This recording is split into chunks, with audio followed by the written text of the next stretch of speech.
Hi, let's continue our tour through Natasha Crain's book, When Culture Hates You. Hi, this is Gary Zacharias with the Apologist bookshelf. I started in on a chapter that talked about dangerous Christian nationalists and what we're hearing from the mainstream media. Remember, this book is talking about how Christians should be dealing with a hostile public square. And we haven't gotten to that part yet in this chapter. That's why I wanted to follow up my previous podcast, which was covering the first half of the chapter. But the second half is powerful because she then moves into responses that we can make and some tips and ideas for us to navigate successfully in the society when we're challenged with things like, Christian nationalists. So let me just take a minute to rehash what was in the other one, or the previous one. This is chapter 6 out of her book, by the way, called When Culture Hates You.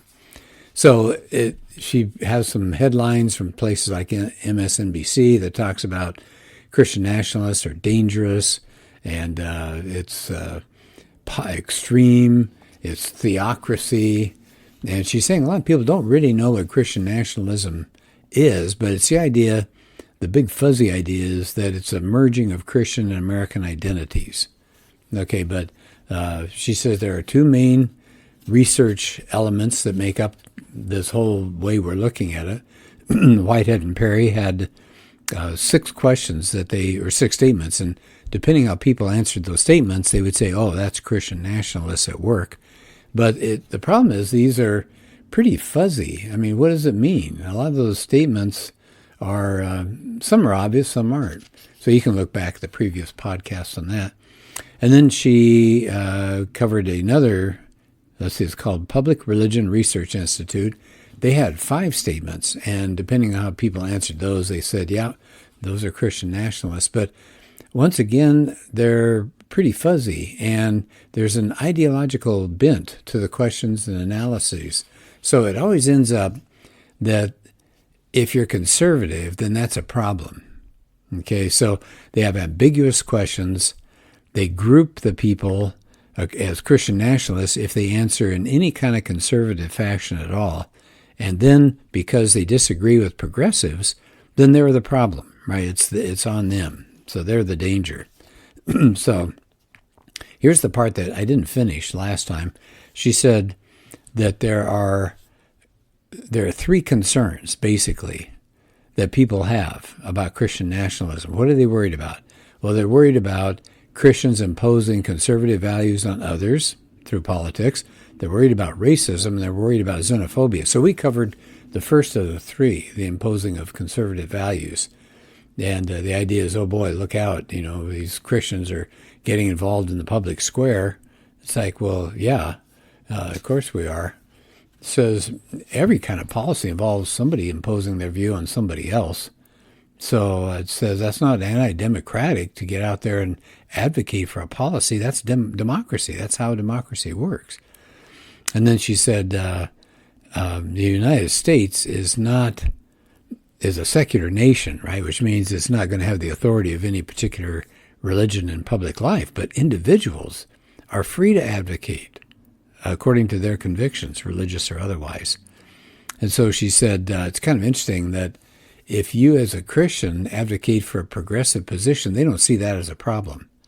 It's just if you advocate for a conservative position as a Christian, then you're in trouble. All right, so let's skip ahead then. So that was the first issue she said people seem to be concerned about. So this Christian nationalists are people that are trying to push their politics on others. But she said the central takeaway is when the media sounds alarms about Christian nationalism, most of them are false alarms. They're not problems from either a biblical or a civic perspective. So that's important. Okay, so here's another theme of media coverage. What they claim people are worried about is racism. Why? Well, it's white Christian nationalism. The idea that Christian nationalists are racist, and because they're racist, they want to make society function that way. Says the media uses all sorts of evidence that talks about racism among Christian nationalists. Now, some of it is actual racism. I mean, they've actually found explicit statements from self-identified white supremacist groups. Okay, so that's part of it. But it says it's kind of hard to analyze all of these. It said we can certainly say this, that wherever there is real racism, Christians should be the first ones to condemn it. I mean, racism is incompatible, she says, because God made every human in his image. We're equally and we're inherently valuable creatures. That's Genesis 1:27.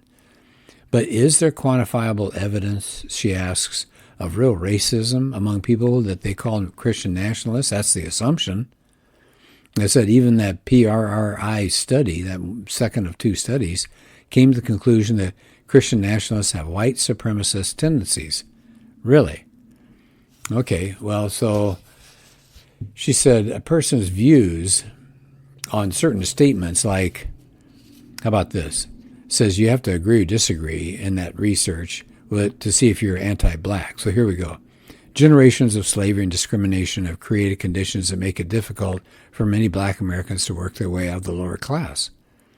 Today, discrimination against white Americans has become as big a problem as discrimination against black Americans and other minorities. Here's a third question that was used in that research, or third statement. A black person is more likely to receive the death penalty for the same crime. And then fourth, white supremacy is still a major problem in the U.S. today. So it says they concluded, based on the answers that they got, that Christian nationalists were coming out with evidence of anti-black racism. But Crain says a person's view in these statements has no relationship to racism. It says it just measures people's perceptions of white supremacy and discrimination, whether it's a problem today. People can disagree in that perception without reflecting racism. It says, in fact, people who are identified as Christian nationalists skew differently on their answers to these questions regardless of their race. She said, well, yeah, racism can be still found and it's got to be condemned. But she said, just based on this research, there's little reason to conclude that racism, when you define it the right way, dangerously characterizes a whole large group of people that you call Christian nationalism. So here's the third thing. So that's racism, right? So the first thing is they're worried that Christian nationalists are going to impose their political agenda on the nation. Secondly is that they're full of racists. Here's the third one, xenophobia. All right, concerns about being xenophobia. So the story the media gives people is that people identified as Christian nationalists are fearful of immigrants, that somehow it's going to ruin our culture, and that Christian nationalists want to keep a primarily European Protestant culture that they associate with the founding of America. Now, how do they come up with that, the media? What's their evidence? Well, those that they label Christian nationalists, they say are in favor of stricter forms of immigration than the progressives are. And they say, so why do they believe that? They don't want to be lose their cultural dominance. Okay, so if you believe national boundaries of some kind are necessary, guess what? You're a xenophobic Christian nationalist. Now, we just had not too long ago an election in this country, and a lot of people are concerned about the flood of immigrants who are coming in that couldn't be absorbed very easily, and on and on and on. But see, they would say that if you're a Christian and you were concerned about that, you're a xenophobic Christian nationalist. Wow. So it said, are people xenophobic? Well, they ask questions in their research, like the American way of life needs to be protected from foreign influence, or the growing number of newcomers from other countries strengthens American society. Here's a third statement. Immigrants are invading our country and replacing our cultural and ethnic background. So she says, you'd be hard-pressed to conclude from the response for these three statements that somebody's xenophobic, except maybe the third one. So what was that one? Immigrants are invading our country and replacing our cultural and ethnic background. Okay, that word invading has some really strong connotation to it, doesn't it? But even the most progressive media has now been talking about a border crisis out there. So if somebody surveyed is saying, hey, that really is an invasion, right? They're invading our country. It doesn't mean they're xenophobic. They just got a concern about uncontrolled immigration. And it's tough on the migrants, and it's tough for the people who are here already, right? You got to worry about national security, sex trafficking, economic strains, crime, national debt. So it doesn't mean you're xenophobic. You've got maybe some real reasons that you think it's bad news to just let anybody that wants to just stroll across. So she says, as a wrap up to that part, most of the research questions that are trying to profile Christian nationalists as xenophobic just reflect different opinions on immigration policy. So as she wraps up her chapter, she says, so, does Christian nationalism threaten democracy? Well, I said, you have people that are pretty confused about the whole church-state thing. And she said many Christians have come to believe there's something problematic about advocating for righteousness in the public square, right? Christians have been kind of browbeaten and intimidated into thinking you're not supposed to bring your faith out into public and mix it with political views, right? We're blurring the distinctions between Christian and American identities. And she said, yeah, you probably could put your identity in something other than Christ, but she says, make no mistake, the media doesn't care about your spiritual health. What they're worried about is you conflating your Christian and American identities. They're worried about you imposing unpopular values on others, and they call that anti-democratic, dangerous, theocratic, but it's not. It's you advocating for your views exactly as intended within a democracy. So she says we're American Christians. We should be grateful to live under a kind of government that gives us opportunity to advocate for the common good out of love for others and for God. Okay, so let's go to the last two parts of each chapter. She always has quick responses to whatever the issue is, and we'll cover more of those issues in future podcasts. And then she has actions for the common good. So every chapter has this. So here we go, right? So here are 5 challenges people will bring up about Christian nationalism, and then she gives a response. So number 1, Christian nationalism is a big threat to democracy. Well, she says, what do you mean by Christian nationalism? How do you see it threatening democracy? She says sometimes people mean that if Christians advocate for policies according to their values, that's somehow more of a problem than when other people advocate for policies according to their values. Why is that dangerous? Here's the second thing, another challenge. Christians want to set up a theocracy by imposing their values on everyone else. Well, she does the Greg Koukl thing, which is to ask questions like, what do you mean by that? So here's a question. What do you mean by theocracy? What kinds of values do you think Christians are imposing on others that's not consistent with a democratic form of government? I mean, voting according to your religious convictions is not the same thing as trying to throw out the government we have and set up a theocracy, which has a deity as the ruler. So everybody's welcome to vote according to moral convictions. Somebody's views are going to be imposed on somebody else's when the election's all over. Here's a third challenge in her response. Christians shouldn't be able to impose their values on everyone else because America has separation of church and state. Question. What, from your perspective, does separation of church and state mean? Isn't that a good question? What's your basis for defining it that way? Can you share some examples of how you believe Christians are not respecting that boundary? Wow, that's really good. She says, what they're referring to there, of course, is the Establishment Clause of the First Amendment. What does that say? That the government will not establish a state-supported church, and it won't force individuals to practice a particular way. It's in that way that you could say the church and the state are to be separate, but it doesn't have anything to do with how individuals should or should not use their religious beliefs to inform their participation in the political process. So, in a sense, it's all in the government, what the government should not do, but allows us to do things that we want to do. Number 4, America was never a Christian nation and shouldn't be one today. What are her questions that we might ask people? What do you mean by Christian nation? What are some examples you see of people today advocating for America to be a Christian nation in that way? She said, America never did have a federally established state church, but nobody's advocating for that today. Christians are just advocating for their values in the public square like any other citizen. We're not trying to make Christianity an established national religion in some way. We're just participating in a democratic society. Number 5, here's the last challenge to us. Christians just want power. Questions. Do you think it's inherently bad for a group to want power? Are there some who should be allowed to seek power and some who shouldn't? What makes Christians different from anyone else who wants to seek political office or influence? So she said, in any country with an established government, somebody's going to be in power.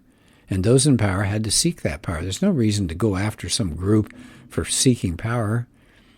Christians with political power, like anyone else, should steward that power well, to advocate for the common good.